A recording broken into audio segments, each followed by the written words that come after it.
They called me paranoid for recording everything. Now the FBI calls it evidence. The salt air carried more than just the scent of the ocean that evening. It carried the stench of betrayal. I should have known something was wrong when Emily insisted we attend her cousin's wedding reception at the Ocean View Manor. My wife hadn't spoken to her family in 2 years, claiming they were beneath her station, now that she'd climbed the corporate ladder at Hartwell and Associates, the most prestigious advertising agency in coastal Maine. Martin, stop looking so miserable, Emily hissed through her perfect smile as we approached the reception hall. Her manicured fingers dug into my arm with surprising force. These people still matter for my career. I adjusted my tie and forced a grin. Of course, sweetheart. Nothing like a family gathering to remind us why we usually avoid family gatherings. The Ocean View Manor buzzed with the kind of forced cheerfulness that only comes from open bars and obligatory celebrations. Emily's relatives clustered around cocktail tables, their voices rising above the generic wedding band's rendition of Sweet Caroline. I recognized most faces from old Christmas photos. Uncle Bob with his perpetual beer gut, Aunt Linda with her surgical smile, and various cousins whose names I'd stopped trying to remember years ago. What I didn't recognize was the man Emily immediately gravitated toward. Paul Harker stood near the bar like he owned the place, which, given his reputation, he probably could have. I'd heard about him through Emily's work stories. Young, wealthy, inherited his father's real estate empire, and currently Hartwell and Associates' biggest client. He had that effortless confidence that comes from never having to worry about money, wearing a suit that cost more than my monthly salary as a home security consultant. Emily. Paul's face lit up as my wife approached. They embraced with the kind of familiarity that made my stomach clench. You look absolutely stunning. Paul, I'd like you to meet my husband, Martin. Emily's voice carried a subtle emphasis on the word husband that I couldn't quite decode. Paul extended his hand with a grip that lingered just a moment too long. Martin, Emily talks about you constantly. Security consultant, right? Must be fascinating work. It has its moments, I replied, studying his face. There was something in his eyes, amusement maybe, or pity.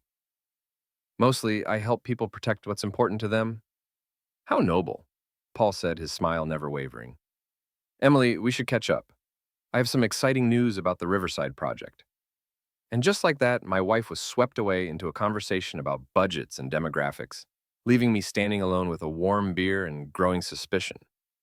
I spent the next hour watching them from across the room. They stood too close, laughed too loudly at each other's jokes. Emily touched his arm when she spoke, a gesture I hadn't seen her make with me in months. When they thought no one was looking, Paul's hand briefly rested on the small of her back. The pieces clicked together with sickening clarity.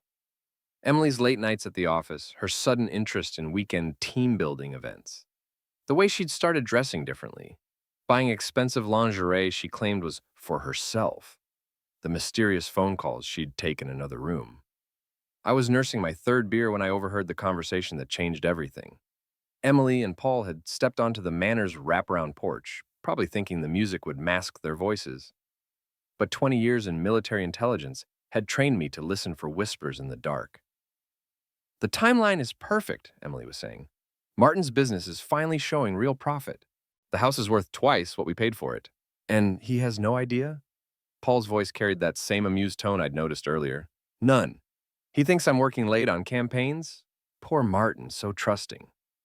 Emily laughed, a sound that cut through me like broken glass. The divorce papers are already drafted. No fault, irreconcilable differences. My lawyer says I'll get half of everything, plus alimony. What about the security business? That's the beautiful part? Since I've been listed as a business partner for tax purposes, I'm entitled to half the company too. Martin built something valuable, and he's going to hand me the keys without even knowing it. Paul chuckled. And then? Then we can finally stop sneaking around. I'll have enough money to invest in your Riverside development, and you'll have a creative director who actually understands your vision. My hands trembled as I set down my beer. 23 years of marriage. 23 years of building a life together, supporting her career moves, celebrating her successes. And she was planning to destroy me for money and a younger man's attention. I could have confronted them right then. Could have made a scene, demanded explanations, begged for another chance. That's what the old Martin would have done. The trusting husband who believed in working through problems together. But the old Martin was dying on that porch, replaced by someone colder and infinitely more dangerous. Instead, I pulled out my phone and activated the voice recording app. Military training had taught me that intelligence was power, and I was going to need all the power I could get. The only problem is timing, Emily continued, unaware that her husband was documenting her betrayal. I need to be careful about how I handle this. Martin might get suspicious if I push too hard for a divorce right now. Take your time, Paul said. I'm not going anywhere. Besides, watching him stumble around clueless has its own entertainment value. They laughed together, the sound echoing across the porch like a end knell for our marriage. I stayed hidden until they returned to the reception, then spent another hour playing the role of the oblivious husband. I made small talk with Emily's relatives, complimented the bride's dress, and even danced with my wife during the slow songs. Emily seemed relaxed, probably thinking her secret was safe. She had no idea that I was already planning her destruction. The drive home was quiet. Emily stared out the passenger window at the Maine coastline, probably thinking about her new life with Paul. I focused on the road and began mentally cataloging everything I knew about my wife's routines, her weaknesses, her fears. Nice reception, I said casually as we pulled into our driveway. Emily murmured. Paul seemed to enjoy himself. He seems like an interesting guy. How long have you two been working together? About 6 months. He's very hands-on with his projects. I'll bet he is, I thought, but kept my expression neutral. Well, I'm glad you're enjoying the work. Emily finally looked at me, and for just a moment, I saw something that might have been guilt flicker across her face. Then it was gone, replaced by the cool professionalism she'd perfected at the agency. Martin, she said as we walked toward the house, we should talk soon about us, about where we're heading. Of course, I replied, unlocking the front door. I've been thinking the same thing. But as Emily headed upstairs to change, I was already thinking 3 moves ahead. She wanted to play games? Fine. I'd spent 2 decades learning strategy from the best military minds in the country, and Emily was about to discover that her husband was much more dangerous than she'd ever imagined. I had work to do. 3 weeks later, I sat across from Thomas Brennan, the most ruthless divorce attorney in Maine, watching him review the documents I'd prepared. Tom had been my lawyer for years, handling my business contracts and the occasional legal dispute. But today, I needed his particular talent for creative destruction. Jesus, Martin, Tom whistled as he flipped through the prenuptial agreement I'd drafted. This is comprehensive. I believe in being thorough. Thorough? This thing has more clauses than a congressional bill. Infidelity penalties, business protection, asset forfeiture. Emily's going to lose her mind when she sees this. That's the idea. Tom leaned back in his leather chair, studying me with the same intensity he usually reserved for hostile witnesses. You want to tell me what's really going on here? You and Emily have been married for over 20 years. Why the sudden interest in a prenup? I slid my phone across the desk and played the recording from the wedding reception. Tom's expression grew darker with each passing second. Well, he said when the recording ended, that explains the scorched earth approach. You know this recording might not be admissible in court, right? I'm not planning on going to court. I'm planning on avoiding it entirely. By doing what exactly? I smiled, feeling something cold and predatory stir in my chest.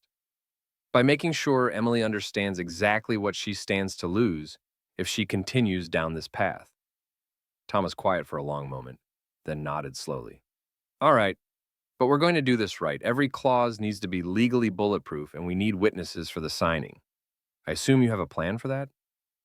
Emily's parents are coming to dinner this weekend, along with Paul, apparently. Emily wants to introduce him to the family as her new business partner. Perfect. Nothing like an audience for maximum impact. We spent the next 2 hours refining the agreement. Tom's suggestions were brilliant. Clauses that would protect my business, our house, even Emily's own assets if she violated the terms.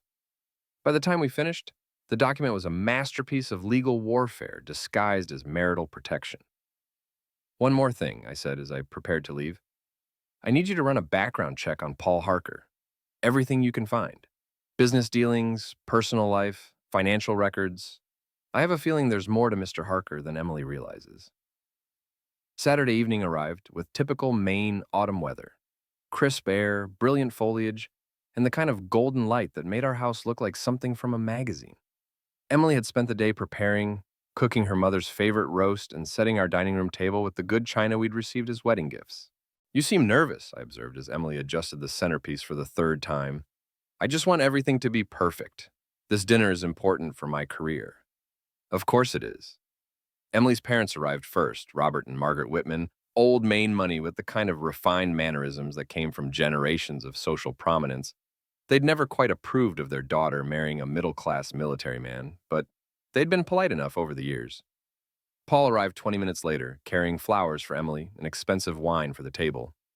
He'd dressed down for the occasion, khakis and a polo shirt that probably cost more than most people's monthly car payments. "Mr. and Mrs. Whitman," Paul said, shaking hands with Emily's parents. "Emily's told me so much about you. Your daughter is incredibly talented." "Please, call us Robert and Margaret," Emily's father replied. "Emily says you're her biggest client. She's being modest. I prefer to think of us as partners." I watched this exchange from the kitchen doorway, noting how Paul's eyes lingered on Emily, how she blushed at his compliments. Her parents seemed charmed by his attention and obvious wealth. Dinner conversation flowed smoothly through the first two courses. Paul regaled us with stories about his real estate projects. Emily discussed her latest advertising campaigns, and her parents shared updates about their country club activities. I played the role of attentive host, refilling wine glasses and asking polite questions. Then, as Emily served dessert, I made my move. "Actually," I said, standing and walking to the sideboard where I'd placed a manila folder, "since we're all here together, there's something Emily and I need to discuss with you." Emily looked puzzled. "Martin, what are you—" "I have been thinking about our future," I continued, returning to the table with the folder. 23 years is a long time, and with Emily's career taking off, I thought it might be wise to formalize some arrangements. I opened the folder and placed the prenuptial agreement in front of Emily. Her face went pale as she read the title page. "A prenup?" Margaret asked. "After all these years?" "It's never too late to protect what we've built together," I said smoothly, "especially now that Emily's working so closely with successful businessmen like Paul. I'm sure he understands the importance of protecting assets." Paul shifted uncomfortably in his chair. "Well, that's really between you and Emily." "Oh, but I value your opinion," I pressed. "As Emily's business partner, you must have thoughts about financial security." Emily finally found her voice. "Martin, this is ridiculous. We don't need a prenup. We trust each other." "Do we?" I let the question hang in the air for a moment. Trust is such a fragile thing, don't you think? It takes years to build and can be destroyed in an instant. What's that supposed to mean? Instead of answering directly, I pulled out my phone and placed it on the table. "I thought you might want to review the terms with your parents here. After all, families should be involved in important decisions." Emily picked up the agreement with shaking hands. As she read, her face cycled through confusion, anger, and growing horror. The infidelity clause was particularly detailed. Any extramarital affair would result in complete forfeiture of marital assets, business interests, and alimony rights. "This is insane," Emily whispered. "I'm not signing this." "Why not?" I asked innocently. "If you're not planning to cheat on me, the clause should be meaningless." Robert leaned over to read the document. "These terms seem quite comprehensive." "I believe in being thorough. For instance, there's a lovely section about business partnerships and conflicts of interest.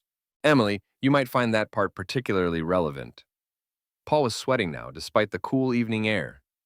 "Maybe I should go. This seems like a private family matter." "Nonsense," I said, my voice hardening. "You're Emily's business partner. You should understand exactly what's at stake." Emily slammed the papers down on the table. "I won't sign this. It's manipulative and insulting." "Insulting?" I stood up, walking slowly around the table. "You want to know what's insulting? Let me share something with everyone." I picked up my phone and started the recording from the wedding reception. Emily's voice filled the dining room, clear and unmistakable. "Poor Martin. So trusting. The divorce papers are already drafted." The silence that followed was deafening. Margaret gasped. Robert's face turned red with embarrassment, and Paul looked like he wanted to disappear through the floor. Emily stared at me with pure hatred. "You recorded me?" "I recorded my wife plotting to destroy our marriage for money and another man's attention," I corrected. "The question now is whether you want to sign this agreement and try to salvage something from our relationship, or whether you'd prefer to explain to a divorce court why you were planning to commit fraud. This is blackmail. This is reality. I sat back down, completely calm. You wanted to play games, Emily. Congratulations, you're playing with a professional. Paul finally spoke up, his voice shaky. Emily, maybe we should... Should what? I interrupted. Should continue sneaking around behind my back? Should keep planning how to steal my business? Or should you explain to Mr. and Mrs. Whitman exactly how long you've been sleeping with their daughter? Margaret looked like she might faint. Robert's face had gone from red to purple. Emily was crying now, mascara streaking down her cheeks. How long? Robert asked quietly. 6 months, Emily whispered. And you were planning to divorce Martin for this boy? Paul bristled. I'm 32 years old, sir, and Emily and I have a real connection. You have a real connection to my wife's potential divorce settlement, I said coldly, which, thanks to this prenup, no longer exists. Emily looked at the agreement again, then at her parents, then at Paul. Something shifted in her expression, desperation replacing anger. I need time to think, she said. Of course, take all the time you need, but understand that this offer expires in 48 hours. After that, I file for divorce using the evidence I've gathered, and you get nothing. Paul pushed back from the table. I should go. Yes, I agreed. You really should. And Paul, if I were you, I'd think very carefully about my next move. I've spent 20 years learning how to destroy people who threaten what I care about. Don't test me. After Paul left and Emily's parents departed in stunned silence, my wife and I sat alone in our dining room, surrounded by the wreckage of our marriage and her carefully laid plans. You coward, Emily said quietly. I learned from the best, I replied. You have 48 hours. But I already knew she wouldn't sign. Emily's pride would never allow her to admit defeat so easily. Which was perfect, because I was just getting started. Emily didn't sign the prenup. I hadn't expected her to. 23 years of marriage had taught me that my wife never backed down from a fight, especially when she thought she held the advantage. What she didn't realize was that I had already moved past hoping for reconciliation. The prenup had been theater, designed to flush out her allies and force her hand. Now the real work began. You look like hell, Frank Morrison observed as he settled into the booth across from me at Murphy's Tavern, our usual dive bar on the outskirts of town.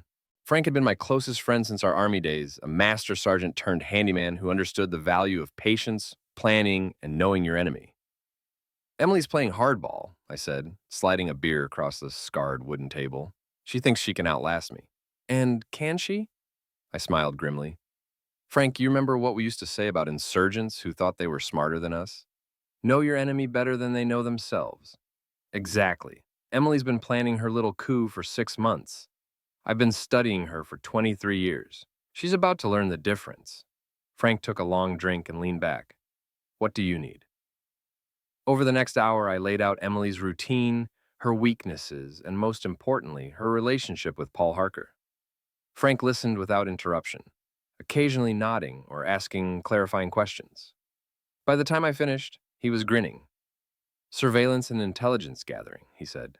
Just like old times. Just like old times, but Frank, nothing illegal. Nothing that could come back to bite us in court. Understood. When do we start? Tonight. Emily had texted me that afternoon claiming she was working late on a crucial campaign presentation. I knew better. Paul's condo was a 15-minute drive from her office, and Emily's car had been spotted in his parking garage 3 nights running. Mrs. Landry, our 70-year-old neighbor, had become an unexpected intelligence asset. The woman knew everyone's business and loved sharing gossip over her evening martini. That wife of yours has been keeping strange hours, Mrs. Landry had mentioned 2 days earlier while I was checking her home security system. Leaves the house all dressed up, comes back looking, well, let's just say satisfied. Work stress, I'd replied neutrally. That's one way to put it. You know, Martin, my late husband used to say that when a woman starts buying new lingerie and working late, it's usually not about work. Mrs. Landry might have been nosy, but she wasn't wrong. Frank and I positioned ourselves in his pickup truck across from Paul's building at 8:30 that evening. The Harborview condominiums were exactly the kind of flashy development that attracted men like Paul, all glass and steel, with a doorman and valet parking. Emily's BMW was already in the garage. There, Frank pointed to a third-floor window where the lights had just dimmed. Bedroom? Probably. Paul's unit is 3B, corner apartment with ocean views. We didn't need to see more. The point wasn't to catch them in the act. I already had evidence of their affair. The point was to establish patterns, to understand their security measures, and to identify opportunities for psychological warfare. Security cameras? Frank asked. Standard setup, lobby, garage, and elevator. But the building's only 2 years old, so the system is probably networked. Give me a few days to research the installer. You thinking what I think you're thinking? I'm thinking Paul Harker is about to discover that home security consultants know more than just installation. We left after confirming Emily's car remained in the garage. She'd be there for hours. She always was on her late work nights. That gave me time for the next phase of my investigation. Tom Brennan's background check on Paul had revealed some interesting details. Harker Industries was successful but leveraged to the hilt, with several major projects dependent on continued bank financing. Paul's personal life was even more interesting. He'd been engaged twice but never married, with both relationships ending amid accusations of infidelity. The man had a pattern, and Emily was just his latest conquest. But the most intriguing detail was buried in the financial records. Paul had been making regular payments to a private investigator for the past 8 months, exactly 2 months before his affair with Emily began. He's been researching her, I told Frank the next morning as we sat in my home office, surrounded by printouts and surveillance photos. Or researching me, maybe both. Smart, Frank admitted grudgingly. Know your target's vulnerabilities before you make your move. Which means he knows about Emily's ambitions, her resentment about money, probably her feelings about our marriage. He's been playing her from the beginning. You think she knows? I considered this. Emily was intelligent and manipulative, but she was also vain. The idea that a wealthy, attractive younger man genuinely wanted her would be irresistible to her ego. No, I decided. She thinks she's using him to upgrade her life. She has no idea he's using her too. Using her for what? That was the million-dollar question. Paul had money, connections, and no shortage of attractive women interested in his attention. Why target a married woman 20 years older than him? Why risk the complications of an affair when he could have anyone he wanted? The answer came 2 days later, courtesy of Mrs. Landry's extensive social network. You know, she mentioned as I installed new motion sensors around her property, my friend Dorothy works at the planning office. She says there's been quite a bit of interest in your neighborhood lately. What kind of interest? Development interest. Apparently, someone's been inquiring about zoning changes, property values, that sort of thing. Dorothy says the whole Willow Lane area might be rezoned for commercial use. The pieces clicked together with sickening clarity. Paul wasn't just sleeping with my wife for entertainment. He was positioning himself to acquire our property. Willow Lane sat on prime coastal real estate, currently zoned residential, but worth millions if converted to commercial use. Emily didn't just represent a related to Zek's conquest. She represented access to inside information about the neighborhood and, eventually, a way to pressure property owners to sell. Clever coward, I murmured. What's that, dear? Nothing, Mrs. Landry, just thinking out loud. That evening, I shared my discovery with Frank over beers at Murphy's. The bar was nearly empty, just us, the bartender, and a couple of fishermen arguing about the Red Sox. So he's playing a longer game, Frank said. Seduce the wife, break up the marriage, pressure you to sell during the divorce. And Emily's too blinded by his attention to see it coming. She thinks she's trading up to a wealthy younger man. He's planning to use her and discard her once he gets what he needs. What's the timeline? Zoning hearings are scheduled for next spring. Paul needs to start acquiring properties by winter to make his development proposal viable, which means he needs Emily to push for a quick divorce so he can pressure you to sell. I nodded grimly. Emily wasn't just betraying our marriage. She was unknowingly helping Paul destroy our entire neighborhood. The house we'd spent 20 years turning into a home. The community we'd built relationships with. The life we'd created together. All of it was just collateral damage in Paul's real estate scheme. So what's the play? Frank asked. I finished my beer and stood up. Time to let Emily know exactly what kind of man she's chosen over her husband. But first, I had a few more preparations to make. Paul Harker thought he was playing chess while everyone else played checkers. He was about to learn that some opponents were better at the game than he'd anticipated. The war was just beginning. The confrontation came sooner than I'd expected and from a direction I hadn't anticipated. I was in my home office Thursday evening reviewing security contracts and planning my next move against Paul when Emily burst through the door without knocking. "We need to talk," she announced, her voice tight with barely controlled fury. I looked up from my laptop, noting her appearance.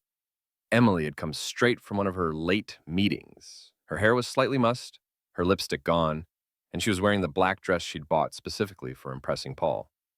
The dress I'd paid for with money from our joint account.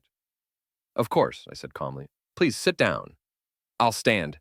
Emily crossed her arms and glared at me. "I know what you're doing, Martin. The surveillance, the investigation, turning my parents against me, it stops now." "I'm not sure what you mean." "Don't play dumb. Mrs. Landry told half the neighborhood that you've been asking questions about my schedule. And somehow my boss received an anonymous tip about my relationship with Paul." I raised an eyebrow. "Anonymous tip?"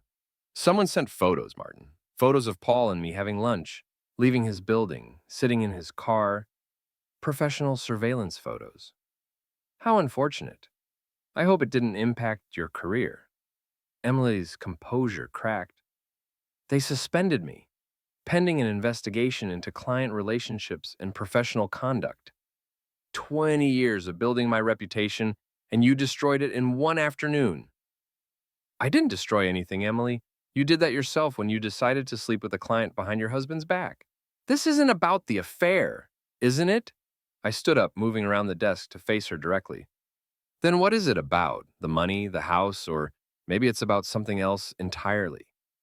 Emily's eyes narrowed. "What's that supposed to mean?" "It means I know about Paul's real estate development plans. I know about the zoning applications, the property acquisitions, and the private investigator he hired to research our neighborhood. Did you really think you were the first married woman he's seduced to get access to prime real estate?" The color drained from Emily's face. "That's not— Paul wouldn't— Paul's been playing you from the beginning, Emily. You're not his girlfriend, you're his asset. A way to get inside information and pressure me to sell during a messy divorce. You're lying." I walked to my desk and pulled out a manila folder. Private investigators' reports dating back 8 months. Financial records showing Paul's company is over-leveraged and desperate for new projects. Zoning applications that specifically mention our address as a key acquisition target. Emily grabbed the folder, her hands shaking as she flipped through the documents.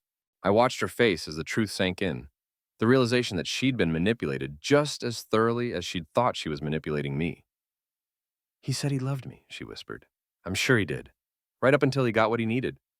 Emily's grief lasted exactly 30 seconds before transforming into rage. "You smug coward. You think you've won? You think destroying my career and humiliating me in front of my parents makes you the victor here? I think actions have consequences. Fine. You want to play hardball? Let's play hardball." Emily threw the folder back at me, papers scattering across the office floor. "I'm filing for divorce tomorrow, and I'm going to take you for everything you're worth." "With what lawyer? Tom Brennan represents half the attorneys in this town, and the other half know better than to take a case they can't win." "I'll find someone. And when I do, they're going to hear all about your surveillance, your harassment, your psychological mistreat." I laughed, a sound that surprised us both with its coldness. "Psychological mistreat? Emily, you plotted to defraud me out of my business and our home. You've been conducting an affair for 6 months while lying to my face every single day. And you're concerned about psychological mistreat? I never lied about anything important. Everything was important. Every morning you kissed me goodbye while planning my destruction. Every evening you came home from his bed and pretended to be my wife. Every conversation we had about our future while you were secretly planning to steal it from me." Emily was crying now, but they weren't tears of remorse. They were tears of frustrated rage. "I wanted more, Martin. More than this house. More than your little security business. More than playing housewife to a man who's never going to be anything special." "Then you should have asked for a divorce honestly. You should have been an adult about it, instead of a thief and a liar. And give up everything I'd earned, everything we'd built together. Why should I walk away with nothing when I contributed just as much to this marriage as you did? Because you chose to destroy it instead of ending it honorably." The argument might have continued for hours, but we were interrupted by the sound of a car door slamming in our driveway. Through the office window, I could see Paul's silver BMW parked behind Emily's car. He was walking toward our front door with the confident stride of a man who thought he held all the cards. "You called him?" I asked. Emily wiped her eyes and straightened her shoulders. Paul's here to support me, to make sure you don't try anything violent or stupid. How thoughtful. The doorbell rang, followed by Paul's voice calling out, Emily, everything okay in there? I walked to the front door and opened it before Emily could stop me. Paul stood on my porch, wearing khakis and a polo shirt, looking like he was about to suggest we all sit down for a reasonable discussion. His expression shifted when he saw my face. Martin, he said carefully, I hope you don't mind me stopping by. Emily was upset after your conversation earlier, and I wanted to make sure of what? That your investment is protected? Paul's mask slipped slightly. I'm not sure what you mean. I mean the real estate development, the zoning applications, the private investigator you hired to research my wife and our property. Should I continue? Emily appeared behind me, her face flushed with anger and embarrassment. Paul, he knows about everything. Paul looked between us, calculating his options. Finally, he shrugged. All right, so what difference does it make? The difference is that Emily thought you actually cared about her. I do care about her, and Emily's a remarkable woman who deserves better than what she has here. Emily's a means to an end, just like the other married women you've seduced to get access to their properties. Paul's composure cracked. You don't know what you're talking about. Jennifer Morrison in Portland divorced her husband of 15 years after you convinced her that you loved her, sold her waterfront property to your company at below market value, then you dumped her for the next target. That was different. Sarah Chen in Bar Harbor. Same pattern. Affair, divorce, property sale, abandonment. Should I keep going? Emily stared at Paul with growing horror. Other women? How many others? Emily, it's not what he's making it sound like. How many, Paul? Paul's jaw tightened. Business is business, Emily. But what we have is real. What we have, I interjected, is a married woman who's been suspended from her job, estranged from her family, and manipulated into betraying her husband for a man who sees her as a real estate acquisition. Paul stepped closer, his friendly mask completely gone now. You know what your problem is, Martin? You're small. Small town, small business, small dreams. Emily deserves someone who can give her the life she wants. You mean the life you promised her while planning to use and discard her? I mean a life with someone who isn't a pathetic, paranoid loser who spies on his own wife. The insult hung in the air between us. I could feel Emily watching, waiting to see how I'd respond. Paul was younger, taller, and probably assumed that his wealth and status made him untouchable. He was wrong. Paul, I said quietly, I want you to listen very carefully. You're standing on my property, threatening my family and trying to steal my home. You have exactly 10 seconds to get in your car and leave. Or what? You'll call the police? I haven't broken any laws. No, I'll break your jaw. Paul laughed. You're 50 years old, Martin. I'm not intimidated by... I hit him once, a short right cross that caught him just below the left eye. Paul staggered backward. Red liquid is flowing from his nose and fell off the porch steps onto the driveway. Emily screamed, Martin, stop! But I was already moving down the steps, following Paul as he scrambled toward his car. You wanted to play games with my family? You wanted to destroy my marriage for a real estate deal? Here's your reality check. Paul fumbled for his car keys, his face a mask of shock. You're insane! I'm calling the police! Go ahead. Tell them how you've been stalking married women, manipulating them into affairs, and using them to acquire property. I'm sure they'll be fascinated. Paul managed to get his car door open and collapsed into the driver's seat. This isn't over, Martin. Yes, it is. I leaned down to his window level. You're going to stay away from my wife, my property, and my neighborhood. If I see you again, if I hear you've contacted Emily, if you so much as drive down my street, I will make your life a living hell. Do you understand me? Paul started his engine with shaking hands and backed out of the driveway without another word. I watched his taillights disappear down Willow Lane, then turned back to find Emily standing in our doorway, staring at me like she'd never seen me before. You hit him, she said. I should have hit him harder. Emily was quiet for a long moment. Then, he really was using me, wasn't he? From the beginning. And you knew the whole time? I suspected. Then I investigated. Then I knew. Emily nodded slowly, tears streaming down her face. But these weren't tears of anger anymore. They were tears of genuine grief for the life she'd thought she was building, and the man she'd thought she'd found. What happens now? She asked. I looked at my wife, really looked at her. and saw not the enemy I'd been fighting, but the woman I'd loved for 23 years. She'd betrayed me, plotted against me, and nearly destroyed everything we'd built together. But she'd also been manipulated by an aggressor who'd targeted her vulnerabilities with surgical precision. Now, I said, we figure out if there's anything left to save. But even as I said the words, I knew the answer.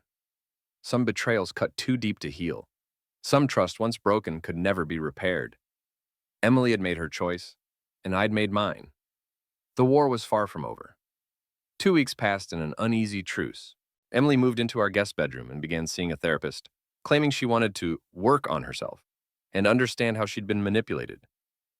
I continued running my security business and planning my next moves. On the surface, we were a couple trying to rebuild their marriage. In reality, we were two opponents circling each other, waiting for the next opportunity to strike. The opportunity came on a cold November evening when Emily announced she was meeting with a divorce attorney. I thought we were trying to work things out, I said, looking up from my dinner. We are, but I need to understand my options. Emily's voice was carefully neutral. 23 years of marriage entitles me to certain considerations, regardless of what happened with Paul. And what attorney is giving you this advice? Rebecca Martinez. She specializes in complex divorces involving business assets. I knew Rebecca Martinez by reputation, a shark who took cases other lawyers wouldn't touch, usually for wealthy clients who wanted to destroy their spouses financially. She was expensive, ruthless, and very good at her job. Interesting choice, I said. How are you paying her retainer? Emily's pause told me everything I needed to know. Paul offered to help with legal expenses. So he's back in the picture. Not romantically, but he feels responsible for the situation and he wants to make sure I'm treated fairly. I almost laughed. Paul wasn't feeling responsible. He was protecting his investment. If Emily walked away from our divorce with significant assets, she'd still be a valuable ally for his real estate schemes. If she was left with nothing, she'd be useless to him. Emily, I said carefully, you understand that Paul's only helping you because he still needs you, right? This isn't about making amends. Maybe, but his motives don't change the fact that I deserve half of everything we've built together. Even after plotting to defraud me, I never committed fraud. I had an affair and considered divorce. Neither of those things disqualifies me from marital assets. She was right, legally speaking. Maine was a no-fault divorce state, which meant Emily's infidelity wouldn't automatically disqualify her from property division. And despite her scheming, she hadn't actually committed any crimes, just betrayed her marriage vows and planned to betray them further. But I had one more card to play. You're absolutely right, I said, standing up from the table. You deserve exactly what you've earned from this marriage. Emily looked suspicious. What's that supposed to mean? It means I have a proposal for you. One final offer to settle this amicably. I walked to my study and returned with a document I'd been preparing for weeks, a comprehensive settlement agreement that would give Emily exactly what she deserved, based on her actual contributions to our marriage and her recent behavior. This is a complete financial accounting of our relationship, I explained, placing the document in front of her. Your income versus mine, your financial contributions versus mine, your efforts to build our assets versus your efforts to destroy them. Emily flipped through the pages, her expression growing darker with each section. The document was thorough, 23 years of tax returns, bank statements, investment records, and business expenses, all meticulously analyzed and categorized. According to this analysis, I continued, your actual financial contribution to our marriage has been approximately 18%. Your salary went primarily to personal expenses, clothes, spa treatments, dinners with friends. My income paid for the house, the cars, the investments, and the business development. That's not how marriage works, Martin. We were a partnership, were we? Because according to your recorded conversation with Paul, you viewed me as someone whose assets you could steal through divorce proceedings. That doesn't sound like partnership to me. Emily threw the document back at me. This is ridiculous. No court would accept this kind of accounting. You're probably right, which is why I'm offering you a choice. I pulled out a second document, a simple settlement agreement that would give Emily our vacation condo in Florida, half of our savings account, and alimony payments for 5 years. It was generous, considering her behavior, but far less than she'd receive in a contested divorce. Sign this and we end our marriage quietly and amicably. Refuse, and I fight you in court with every resource I have. You can't win a contested divorce, Martin. Rebecca says, Rebecca Martinez is expensive, Emily. Very expensive. Can Paul afford to bankroll a 2-year legal battle against someone who has nothing to lose and 20 years of financial records to support his case? Emily's confidence wavered. He said he'd cover my legal costs. He said a lot of things. Just like he said he loved you while he was planning to use you for real estate deals. I leaned back in my chair, watching Emily process the situation. She was trapped between her pride, her greed, and her growing realization that Paul's support came with strings attached. There's something else you should know, I added. I've been in touch with Jennifer Morrison and Sarah Chen, the other women Paul manipulated. They're very interested in sharing their experiences with anyone who will listen, including divorce courts and local newspapers. You're bluffing. Am I? Jennifer lost her house, her marriage, and her children's respect because she trusted Paul Harker. Sarah's still paying off the legal debts from her divorce. They'd love to prevent another woman from making the same mistake. Emily stared at the settlement agreement, her hands trembling slightly. This is blackmail. This is reality. You gambled our marriage on a man who was using you, and you lost. The question now is whether you want to cut your losses or keep doubling down on a losing hand. Before Emily could respond, my phone rang. The caller ID showed Frank's number. Sorry, I said, answering the call. What's up, Frank? You need to see this. Frank's voice was tight with excitement. Turn on channel 8, now. I grabbed the remote and switched to the local news station. The anchor was reading a story about a major real estate fraud investigation involving several coastal Maine properties. Paul's company, Harker Industries, was prominently featured. Federal investigators are examining allegations that Paul Harker used fraudulent means to acquire waterfront properties, including manipulation of zoning applications and coercion of property owners through personal relationships. Emily's face went white as the story continued. The investigation had apparently been triggered by complaints from Paul's previous sufferers, women who'd finally found the courage to speak out about his methods. Harker is currently being held without bail on charges of fraud, conspiracy, and witness intimidation. Several of his business associates have also been arrested. I turned off the television and looked at Emily. Still think Paul's going to pay for your divorce attorney? Emily buried her face in her hands. Oh God, what have I done? You trusted the wrong man and betrayed the right one. Martin, I'm so sorry. I never meant for any of this to happen. Yes, you did.